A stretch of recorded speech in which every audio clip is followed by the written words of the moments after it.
general as well.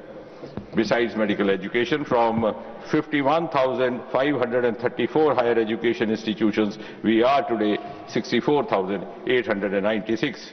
There has been a special focus given. Mr. Kharge was repeatedly referring to education constraints faced by the weaker sections, the scheduled castes, the others. It is this government, for the first time, came out with the concept of Eklavya schools in tribal areas.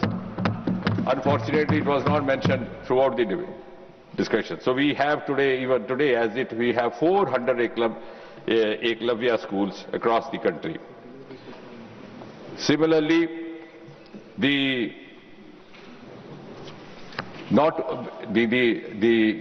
there was issues raised repeatedly about the opportunities of livelihood not being available. This government not only, I'll come to that also, if you see the number of employment opportunities which were being referred by some of the members who have just walked out, the matter of fact is that between 2004 to 2014, the number of appointments made in the government jobs by the then UPA government was 7.22 lakh. This can be verified. Whereas in the next 10 years, because I'm being very equitable in comparison, the next 10 years from 2014 to 2024, it was 10.96 lakh. So there is 1.5 times increase in the number of appointments. The leader of opposition was also referring to lesser number of appointments being given to the scheduled castes in the government sector. Our data bears out. Backlog vacancies had not been filled. So backlog vacancies again pertain to OBC. Entire backlog has been completed. And I say this with confidence because the DOPT handles it. We made a fast-track campaign and succeeded in doing so. Promotions had been stagnated. बड़ा दुखद कई बार ये दृश्य देखने को मिलता, जो सज्जन 35 साल के बाद उसी पद से सेवानिवृत्त हो जाता. His colleagues would be giving him farewell and he would be moving out with a heavy heart from the same chair. We have given bulk promotions. We did that 4,000, 2,000, 6,000 and cleared all the stagnated promotions so that nobody could remain demotivated in the government service. But what is more important than that also is that we also try to create a culture and a mindset in this country that livelihood does not necessarily mean a sarkari naukri. And therefore came the startup movement. Prime Minister announced it from the ramparts of Red Fort in his Independence Day address on 2015, Startup India, Stand Up India. That time we just had about 350 to 400 startups in this country. Today we have around 2,40,000. We stand rank 3 in the world as far as our startup ecosystem is concerned. Not only that, we have also now produced startups in some of those sectors where this concept was almost unheard of. For example, the space sector. We simply had one-digit startups, single-digit startups. We have today close to 400, and just 2 weeks back we got one unicorn, the Skyroot, which also received mention during the course of the debate. And Skyroot is our first startup having turned into a unicorn. Average age 28 years, and I think they deserve to be applauded because they also belong to Gen Z. As far as our PhDs are concerned, from rank 7 in 2014, we have risen to rank 3 in 2026.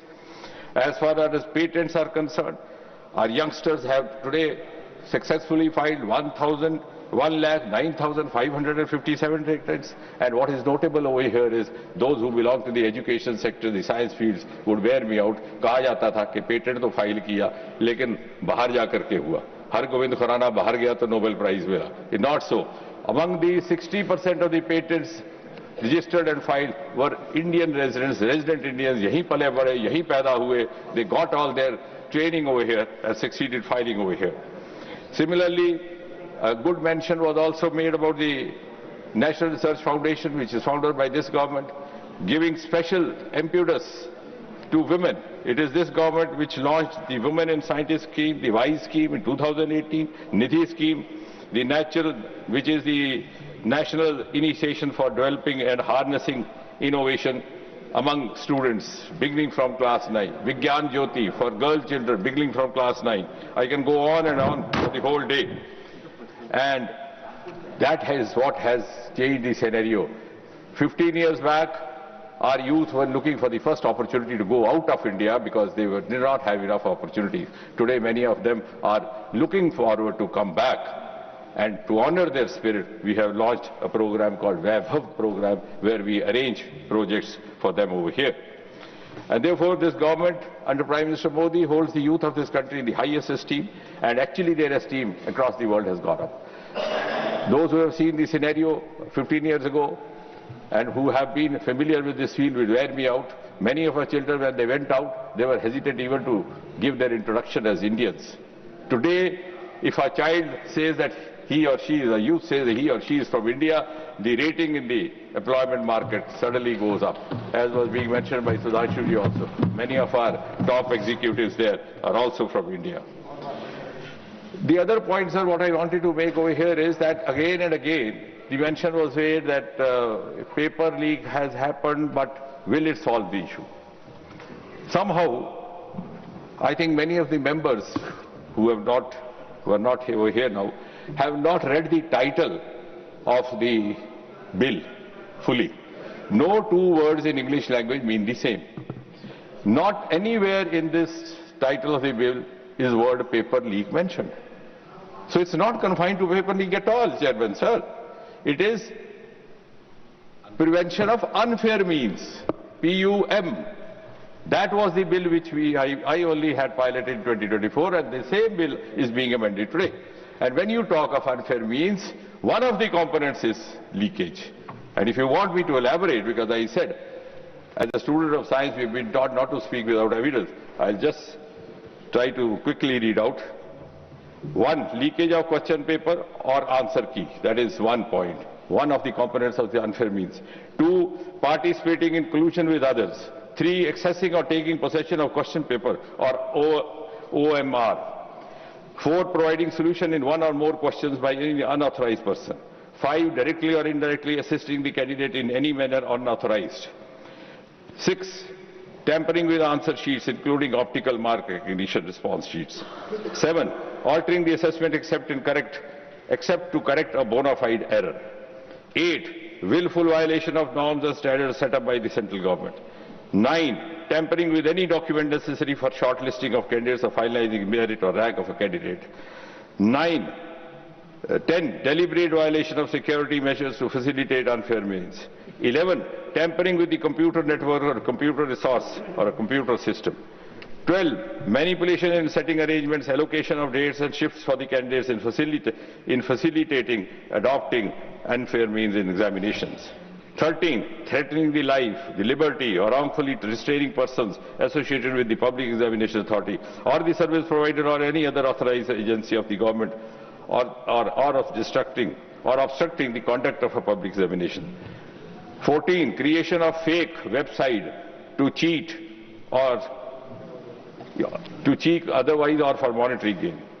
And 16, conduct of fake examination, issue of fake admit card and offer letters to a cheat or for monetary gain. So it's a huge spectrum of unfair means, right up to fake websites, fake admit cards, which none of the members have pointed out because it's gone beyond their imagination. So it's been a very diligently worked out bill. In fact, what I read is part of the bill, which only goes on to say that much has not been read, which would have satisfied many of the members.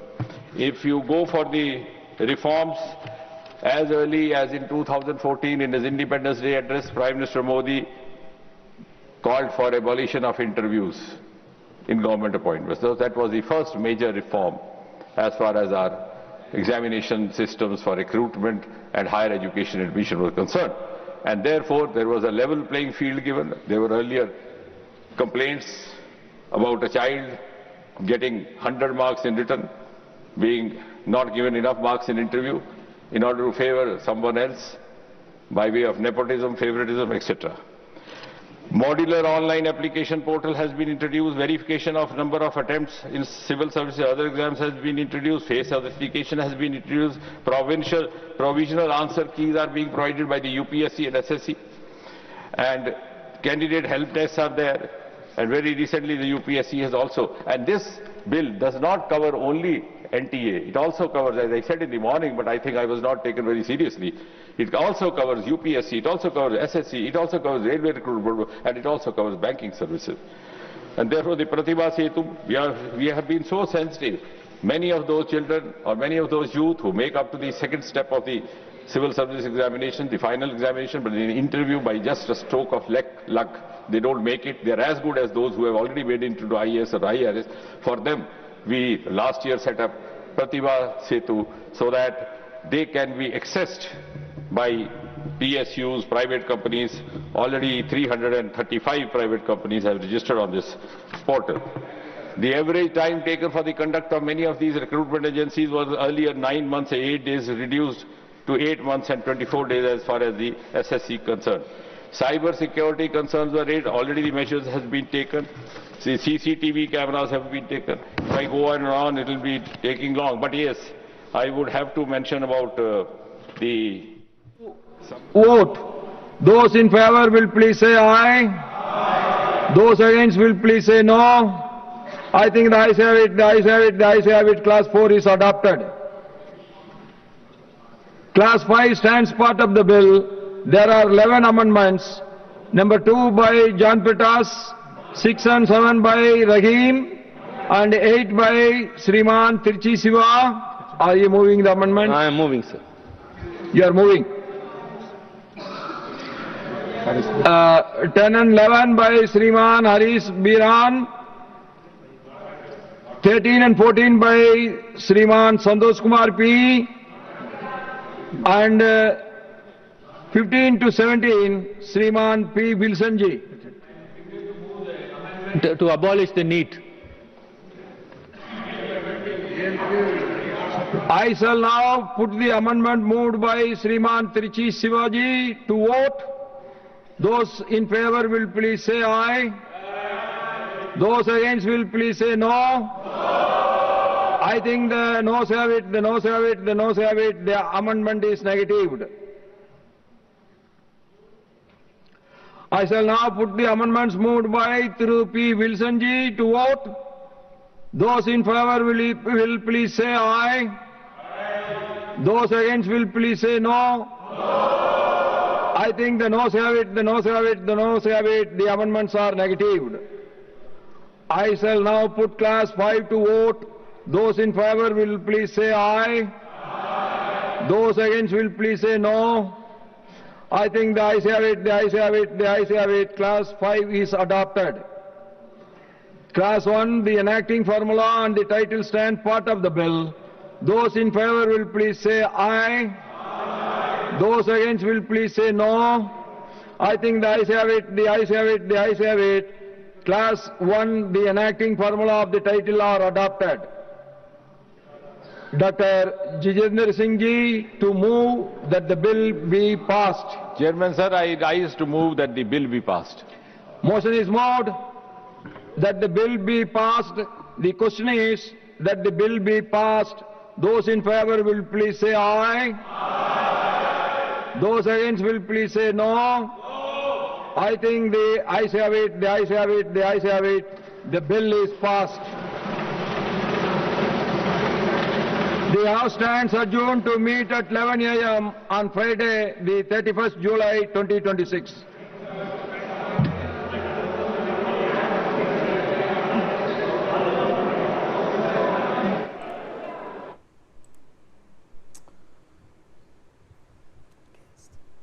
All right, well, the bill is passed, the political promises have been made, but the real challenge begins now.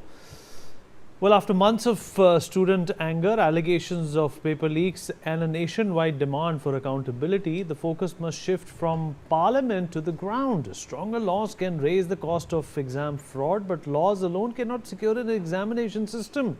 The government will now have to frame detailed rules, strengthen surveillance, tighten digital and physical security, and ensure that investigating agencies act swiftly. The proposed special fast-track courts must also move from paper to reality so that cases do not remain stuck for years. Most importantly, the system must be able to prevent a leak before it happens, not merely punish those responsible after lakhs of students have suffered. Tonight on Mission Exam Shield, the question is no longer whether the bill will pass. It has the question now, can India build an exam system students can actually trust? Joining us on the program is Mr. Rishabh Shah, author and founder of IIMUN, Advocate Manasvi Thapar, political analyst, with us on the show as well. Mr. Dharmendra Kumar, UPSC mentor, is with us on the show. Mr. Keshav Agarwal, educationist, is joining us on the program as well. Manasvi, I'll begin with you. I hope you can hear me.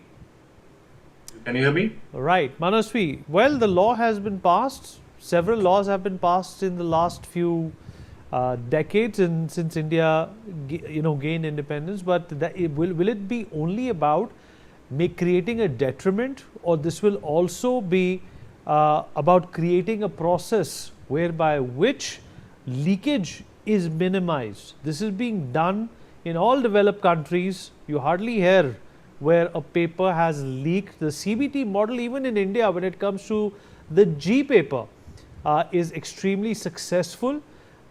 Even people who are giving out the exam sometimes don't know what the computer is going to throw out to the student. And that's exactly the kind of technology that also needs to be embedded in NEET. But do you think that it's so laden with corruption and ulterior motives that to extricate the honesty out of this paper will be a tall order? Passing a law is perhaps easy. 100%, Vineet. I think the biggest question is something which we have been avoiding since many years.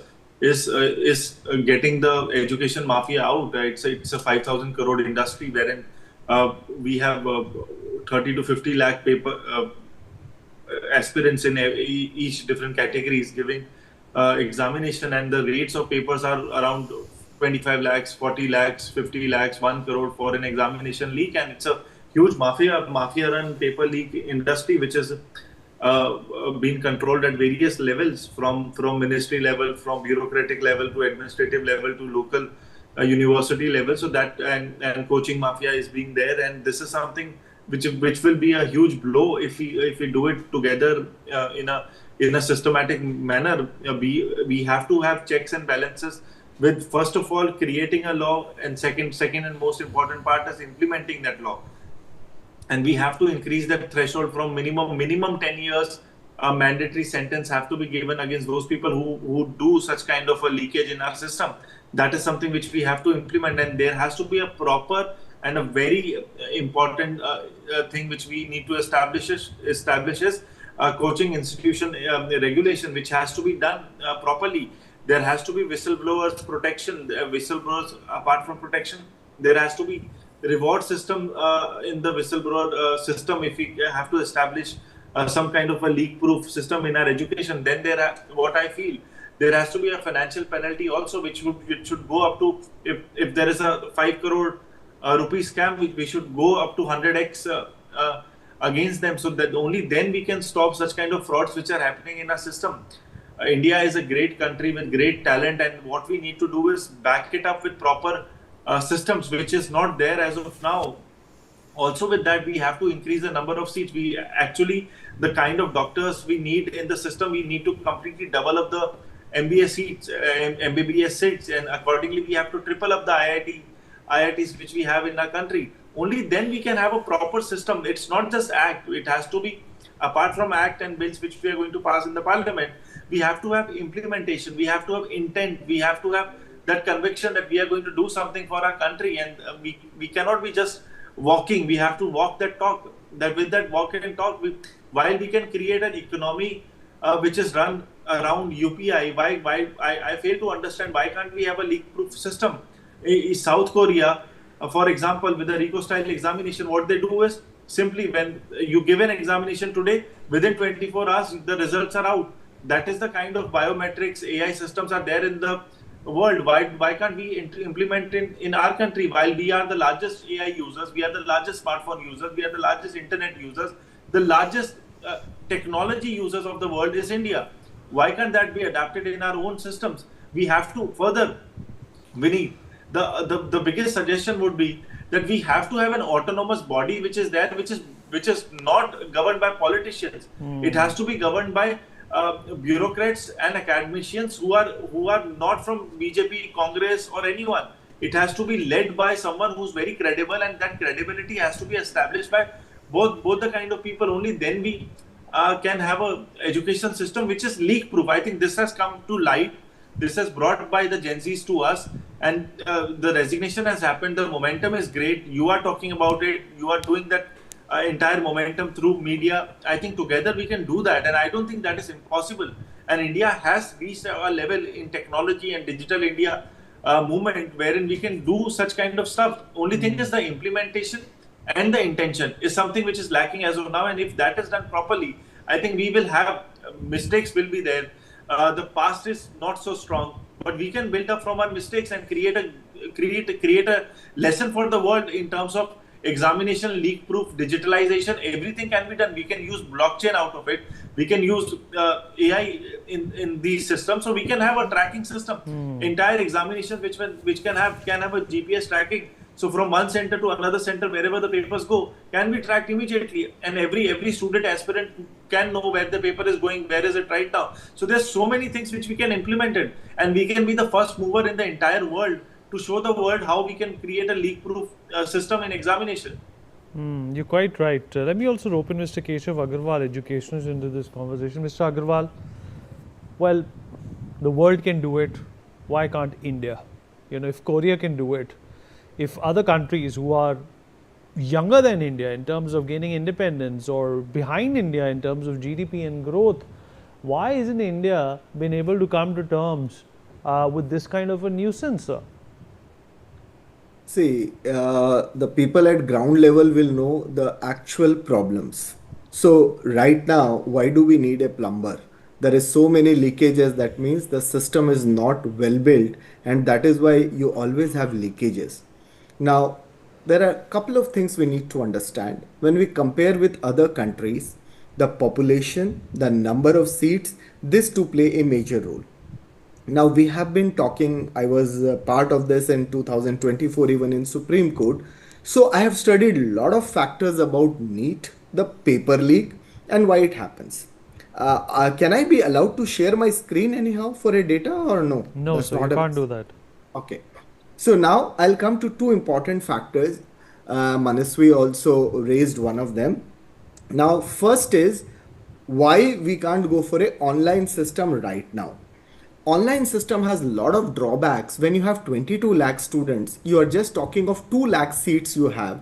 So in a day, you can't conduct the exam. So you need shifts. So the first thing you need to do and invest is you are paying more than 50,000 crore to TCS and other companies for conducting exams. So why don't you invest some 20,000 crores and get 15 lakh odd seats, and you will be able to conduct the exam in one day. The first thing which is there, normalization is a flawed concept. Today when you will conduct next year NEET with these seats, a student scoring 720 would automatically come down even to 600, and you will have another uproar over this. So first, understand before implementing. If you don't have the required number of seats, online is a big problem. Second, the paper setters in this high stake exams. Now, why medical is such a high stake? UP 3 lakh 20 odd students would appear, and it has just 14,000 seats. Telangana, with just 60,000, they have 10,000 students. Now, you just appear, a UP student has 23x appearing. So he will be forced to go out to apply, and this is where the corruption of paper leak comes, and the private colleges charging 1 crore. So what happens? A student, whenever this leakers, this is a mafia gang whose job is to leak the high stake exam.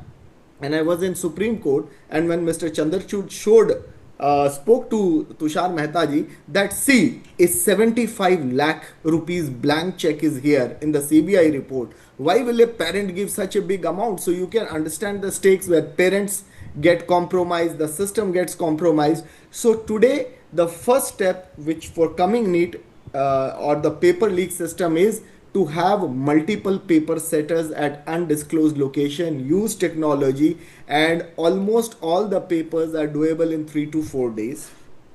Follow from UPSC and IIT. where there has not been such mass leaks, involve academicians and people who run this agency and are involved. So here you saw a paper leak being leaked at translation level. So have a lockdown system. See, in budgets you can Yeah, do. okay, all right. After having I also have to include Yeah. Mr. Rishabh Shah into this conversation, and I would also want to hear from Mr. Dharmendra Kumar.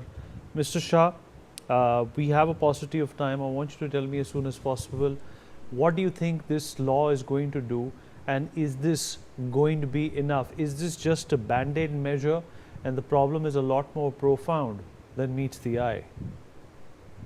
First, thanks for having me on your show, and thanks for talking about this subject. I think a lot of people are focused on the politics and nobody's focusing on actually the problem at hand. And the CJP movement also led to this discussion, but at the end of the day, there was no resolution that came about or no suggestions. To talk about the education issue, for 15 years we've been working on ground. We work with 150,000 schools. Many of the kids some are in fact elected members of government now. So firsthand, I know what's happening on ground. And the issue is this, Vineet, that 6% was promised in 68 by the National Policy on Education, that 6% of our budget should have been given to education. 86, the same issue took place. The same resolution came about that 6% should be given. 2020, NPE changed to NEP, and Kasturi Rangan sir made a brilliant policy, but at the end of the day, the 6% was never given. Now in 2024, you've got a new committee that came about with a bunch of recommendations, whether it was, so the first fundamental problem is not enough money is being given to education. The second issue that is there is the solutions that are proposed by people who are from the academic fraternity, whether they are right-leaning or otherwise, they are never implemented. If you look at the last committee, the K. Radhakrishnan committee in 2024, out of the 100 plus solutions that were proposed, only 57 were actually implemented. So the problem is that you've yet got 10 lakh school teacher vacancies. You've yet got 1 lakh schools in which there are no functioning girl toilets. You've got 15,000 schools in which there's no drinking water facilities. You've got 24 lakh aspirants applying for 1,36,000 seats in JEE. There are n number of gremlins, and the issue it boils down to, as Manasvi I think said, that it needs to be apolitical, it needs to be bipartisan. You need to keep education and politics aside, and you need to have people who are really passionate about the subject and who can bring about large-scale reform. Committees will be formed, but if the committee's suggestions are not implemented, there is no point whatsoever. The third and the last thing that I will touch upon, Vineet, is this, that young people in this country, of course, came out on the street, and they came out on the street in order to demand for changes in education, because the school curriculum and the college curriculum that we are learning is not enough for us to get employed. So when we talk about India becoming a Viksit Bharat, we're looking at 16% of youth unemployment per se, and the main reason of this is because what we are learning in school and in college is actually not fit for is not fit for industry. Everybody knows this, but there has been no change in curriculum. Even to date, we are learning in commerce textbooks. I guest lecture at some colleges. I'm well aware we're yet learning Henry Fayol's Principles of Management. We've got so many books. We keep talking about going back to our Shastras. We talk about mental health. The first mention of mental health is in the Charak Samhita. But the only thing is that the Indianization, the surprising thing about this government is this, that for a government that speaks so much about going back to Bharatiya roots, we've yet not gone back out there. So in my humble opinion, yeah, in fact, Bishop, I agree with you. You're spot on. I agree with you. You're right, but apologies, we do have a paucity of time. I also want to get in Mr. Dharmendra Kumar quickly, and I'm sure we'll have the opportunity to speak again, Rishabh. So hold on to some of those thoughts. Ms. Kumar, quickly, sir, your assessment of what's needed. Yeah. And that's a great debate. My opinion is little different than other members. Look at it is all about setting up the priorities the way we have said. This is the third term of this government, but the kind of education minister this government is choosing from the beginning, this shows the priority they have set. Sometimes Smriti Irani, sometimes Dharmendra Pradhan. If they can choose S. Jaishankar, if they can choose Hardev Puri, that kind of people, of that level, they cannot find an educationist to choose a minister. 38 exams has been leaked, and unless the people did not came on the road, this government kept on giving deaf and dumb view on these exams, as if this is not an issue. I'm proud that we are moving towards the Vishwaguru and we are going to be the fifth economy. But sir, hundreds of families, thousands of millions of families, just they are seeking for a job and they're putting all their blood, sweat, money to their children to get a good job. And look at the 38 exam continuously, paper has been leaked. The people did not came on the road. The government was completely defunded. You cannot change explaining by this bill. Bill is how many laws we have? But you tell me what kind of seriousness government has shown in last few months when continuously paper is getting leaked. Unless this pressure was not there, the entire nation boiled up. Then the government took up this and ultimately to get a resignation of a minister, hundreds of people has been booked for on FIR, and now see what is happening after the end of this movement. Now the people they are getting FIR, and ultimately Supreme Court has to intervene. Again, I am telling you, I am not doubting the intention of the government, but I have a doubt that the priority is still not the education and the youth empowerment. You're quite right, because the education budget over the last few years has only deflated. It's only shrunk and not increased. Exactly. Yeah. All right. So we've run out of time, but I appreciate all the voices who came on board and spoke their hearts out. Thank you so much. Once again, apologies for a limited time. We'll take a short break now. Be back.